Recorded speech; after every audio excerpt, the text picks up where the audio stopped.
guest, Kimberly Hoang from Emory University, along with her group. She has 2 fourth-year medical students with her that are in the match for neurosurgery. So for our audience, I'll put that out there. We've got Katie Chandler and Gigi Gregorian, correct?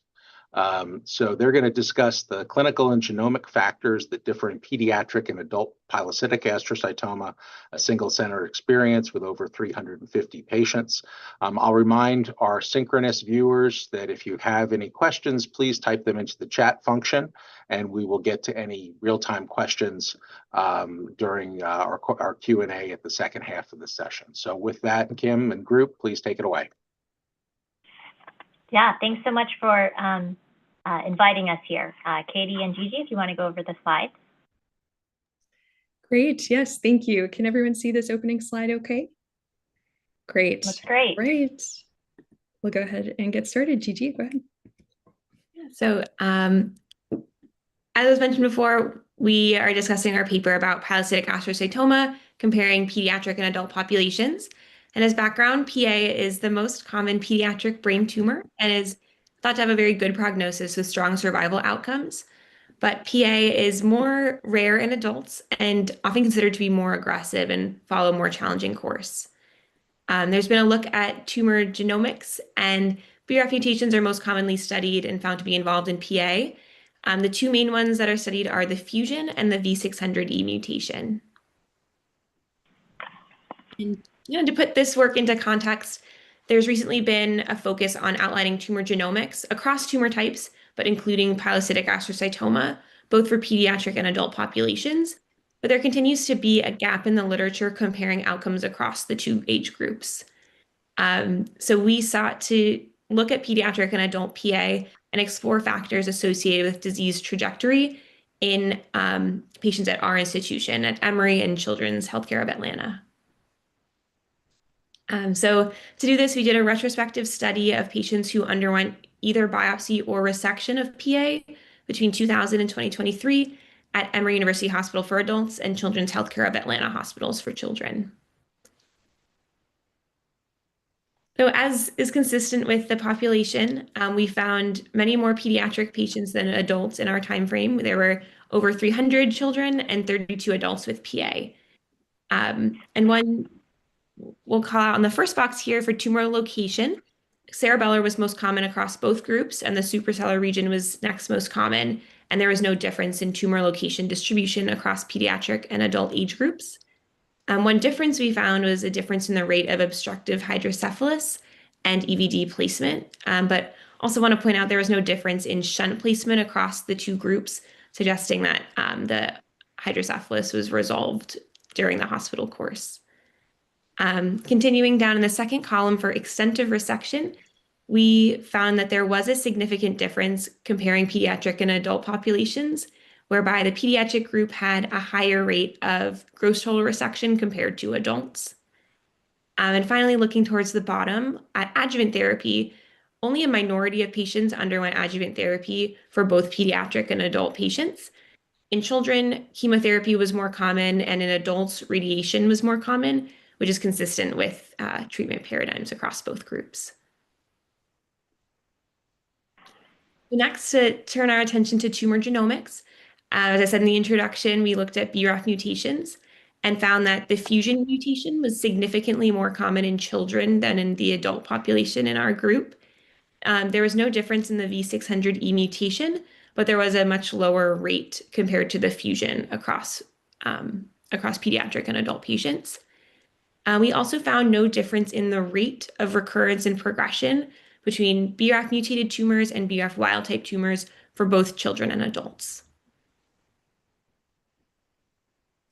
Moving along to the overall rates of progression or recurrence across both age groups, we found, in this Kaplan-Meier survival analysis, that there was no significant difference in the overall PRFS for adult and pediatric patients.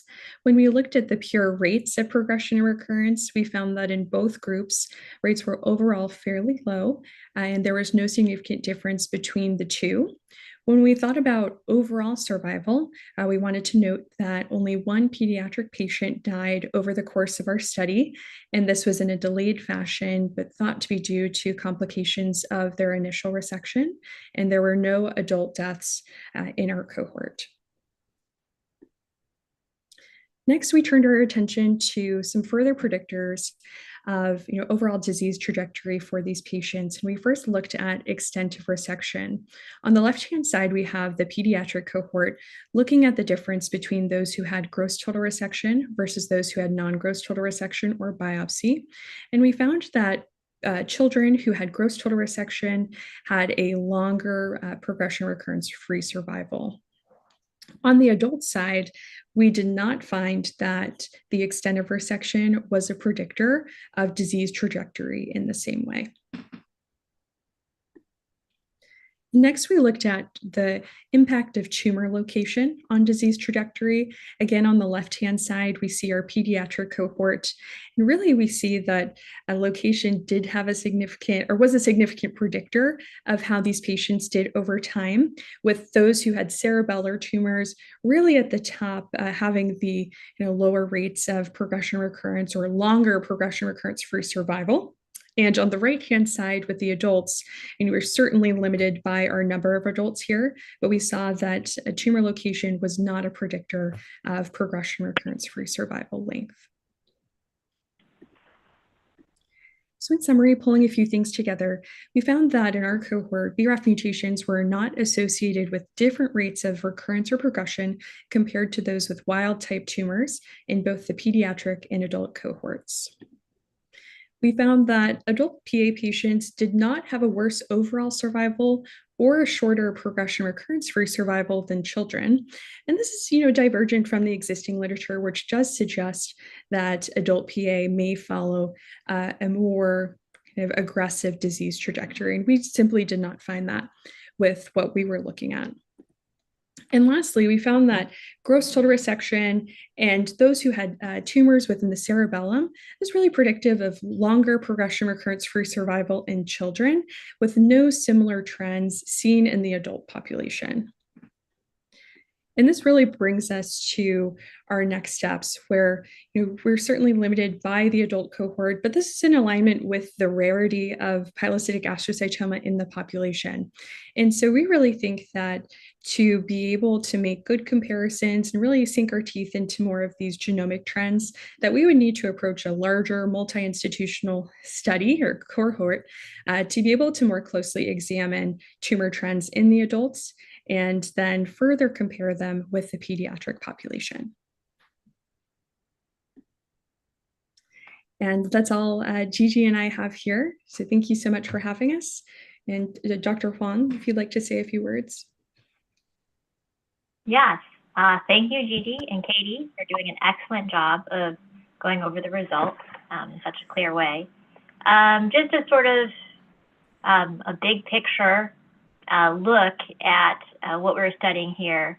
We actually did this in collaboration with another faculty, Josh Chern, so kudos to him as well, who's also on this paper over at Children's Hospital of Atlanta. And Dr. Chern and myself, I'm on the adult side, he's on the ped side, and kind of had twofold interest in this. One is, how these patients transition across their care from children who may be taken care of from a brain tumor perspective, and a lot of them, of course, are pilocytic astrocytomas, and how we incompletely or completely take care of them as they move into adulthood. And so that's kind of how this greater database and study got started, and that was a big interest of Josh and mine, just from that perspective. But then, as an adult surgeon, certainly I do see some adult posterior fossa tumors or tumors of childhood that do present in adulthood. And of course, they can be classically on the, late adolescent, early adulthood, like in the 20s frame. And so I still think of that very much like the pediatric. But as you saw in the paper, the average age of diagnosis in the adult group was 39 plus or minus 20 years. So some of these patients do actually come very late in life. And as Katie and Gigi alluded to, I've certainly have seen in the literature, and I'm aware of the fact that sometimes there's this idea that adult pilocytic is more aggressive. So ultimately, the nidus for the study was also to understand as an adult surgeon how we might differ in how we go into surgery and manage these patients. How aggressive do we be? Obviously, pediatric surgeons are very aggressive with their patients when they come to resection up front. And, you know, adults and children don't recover the same way from large surgery sometimes if there's a large tumor or if it's, you know, near the brainstem and those kinds of things. So these are all really important questions. And in the era of genomic testing, I was really looking to hopefully find some genomic factors, especially in adults, but also in children, of course, that might help me better understand how to surveil these patients after surgery. So I think there was some good things that came out of this study, obviously great work by the team. I think as far as my practice comes down to, I think there's still a lot of heterogeneity in how I think about adult patients, and I don't know that this necessarily alters my practice greatly. I still try to go in for maximal resection, safe maximal resection, which is I think of for all brain tumor patients, generally speaking, in most cases, but it was good to try to see if we could tease out, and this is just a limitation of just a rare tumor in the adults than with the pediatric patients. It also was very good to see the difference in genomic differences in the pediatric population and how that affects some of their care. But yeah, so I think big picture, better understanding maybe a little bit about adults versus children. I maybe might be a little bit more conservative, but again, I think any tumor surgeon who's operating the posterior fossa, we do the best we can, but we know that there can be significant complications or rarity of the time. So we just think about our approach and counsel our patients appropriately. Thanks. I think that's great. And I have to apologize. I didn't get to introduce my co-host because he popped on just there at the end. There's Randy from Northwell Lenox Hill is here with us today. I wanted to just start out with one question for you. Do you honestly think that it's the same disease in a 45-year-old or a 50-year-old as it is in a 4-year-old? And the reason I ask this is, you know, we don't really understand what the originating cell is for a pilo. It was always thought to be an OPC or oligodendral precursor cell. Do we think that this is on the continuum of another oligo-type tumor in an adult that might have the capacity to progress differently than it is in a pediatric patient? Because when I see pilos in adults, I mean, to me, they really don't act the way they would in a kid. Yes, I totally agree. I feel similarly. And even when you operate on them, but then you also follow them post-operatively, right? They act in many ways very different, I think very differently.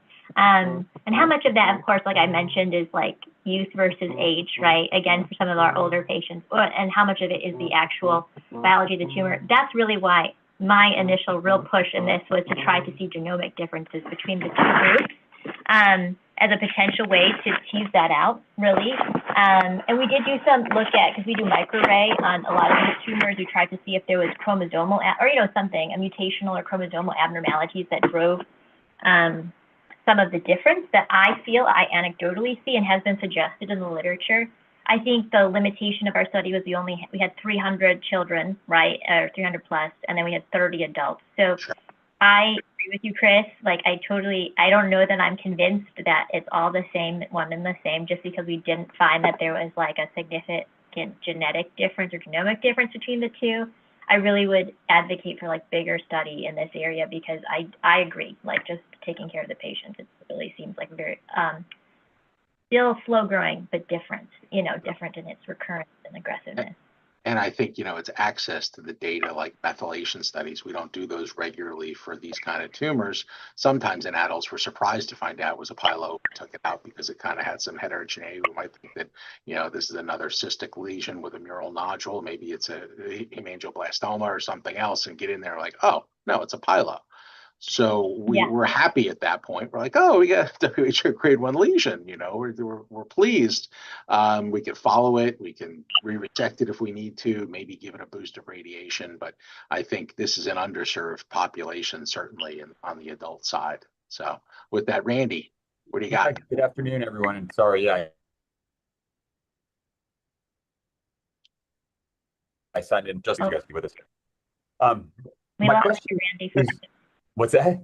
We lost you for a We second there, Randy. Your audio went out. Yeah, Oh, it's sorry. good I now. was saying thanks for being a part of this, and I'm sorry I signed in late there. So I guess No. you can go back maybe to one of your slides.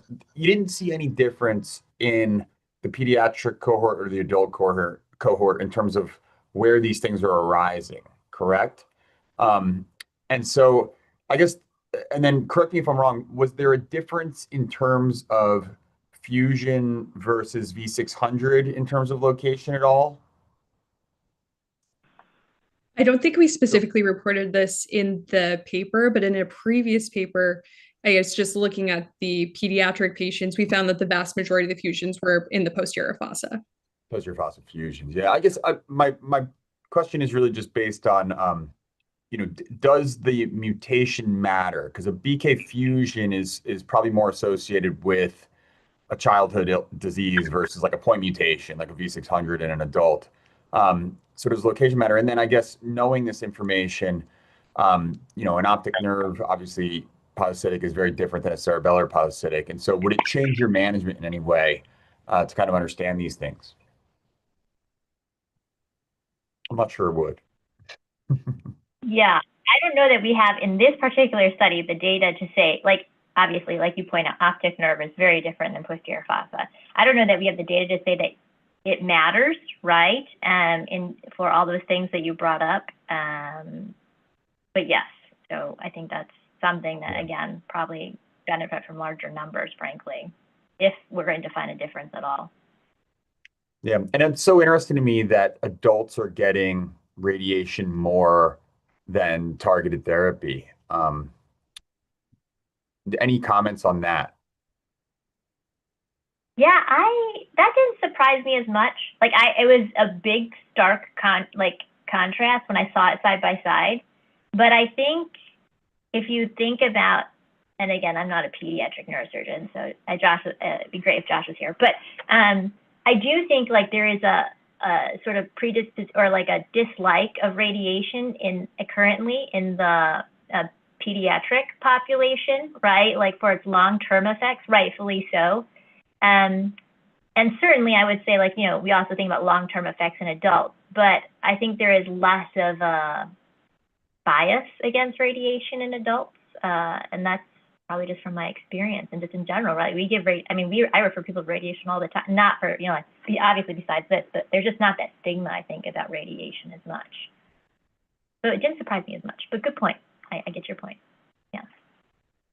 Yeah, I'm just curious because I think, I guess, you could in theory do BRAF and MEK inhibitors in the V600 and get away with chemo for everyone, versus that. And I mean, I get it. Those drugs are not nice drugs. I've had patients with very, very bad reactions to them, but it's just, it's an interesting dichotomy in the treatment. So. Yeah, and some of that's probably also institutional biases, right? Like who your oncologists are and how they think about some of that is and with such low numbers, I can just think of like our oncologists and how they all have preferences, right, about some of those things. But yeah, but I get your point. Yes. Absolutely. Any feeling? I mean, your follow-up in years for your pediatric patients, is that because they all graduated eventually out of the peds clinic into adults, and then because it's only 6.5 years plus or minus 5, so if I look at what your median age is, I mean, we're not going to make the assumption that they've expired at that point because these kids usually go on to live a pretty long life. Is it that they just have moved on to the adult follow-up? Multifactorial. We actually, in this database evaluation, we looked at many questions within this low-grade glioma database that we looked at Emory here across children and adults. There are a lot of factors.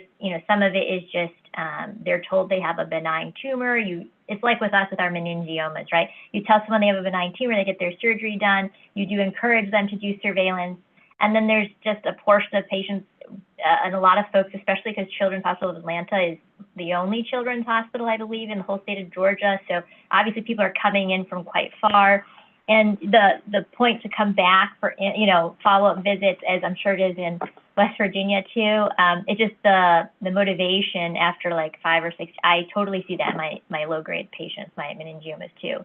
The other thing is, to your point about like people graduating, we actually looked at transitions of care in this patient population with the same data set. And it's actually, unfortunately, a bad thing for us, is that they have very poor low rates of transition to care to adult care. So a lot, I think it's like 11%, ladies, correct me if I'm wrong about that actually make it from at least CHOA to Emory, which is just across the street, right? And certainly they may go on to see other neurosurgeons in the community, or honestly, not seeing anybody, really. And so there's a huge fall through for these patients and other, obviously more aggressive brain tumor patients from the pediatric population. There's just bad transitions of care. Yeah, something we work on. I think in the lower grade tumors, and especially things like ependymomas and pylos that might be surgically quote unquote curable disease, once they're, you know, followed up and they're 18, 17 and they go off to college, I see some of them in the college town that want to establish care, but a lot of them don't follow through on it. So it also speaks, as opposed to somebody that had a medulla, they're transferring, you know, if they're moving their mattress and their box spring to college, they're also moving their healthcare.